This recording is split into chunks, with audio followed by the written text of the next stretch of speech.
Pemirsa, pendidikan budi pekerti di tengah situasi pandemi COVID-19 menjadi perhatian bersama baik itu orang tua maupun guru di sekolah. Di tengah masa pandemi COVID-19, anak banyak belajar di rumah. Untuk itu peran orang tua dalam menekankan pendidikan budi pekerti diharapkan bisa lebih ditingkatkan.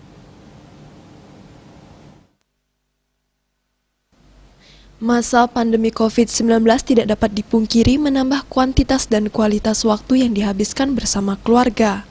Belajar di rumah tidak melulu soal pembelajaran akademis, melainkan juga pembelajaran budi pekerti juga bisa dilakukan di rumah.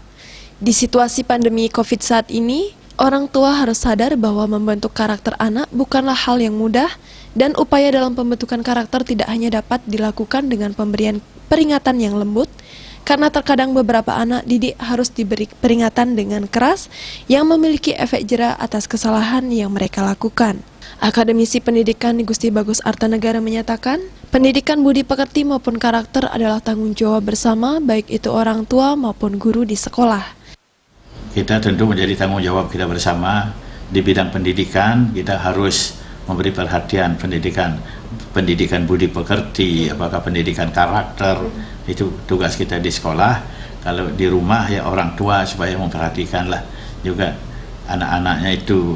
Dan ya penting lagi adalah ya hindari ada perceraian, adanya ya kurang perhatian terhadap anak. Itu kan anak itu perlu kasih sayang.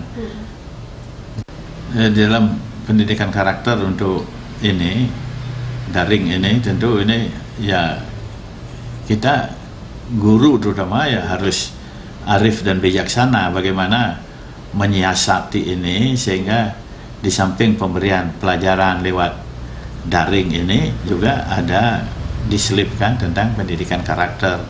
Di tengah pandemi COVID-19, seluruh elemen harus arif dan bijaksana. Menyiasati kondisi ini dalam setiap pembelajaran yang dilakukan harus disisipi dengan pendidikan budi pekerti. Andika, Bali TV.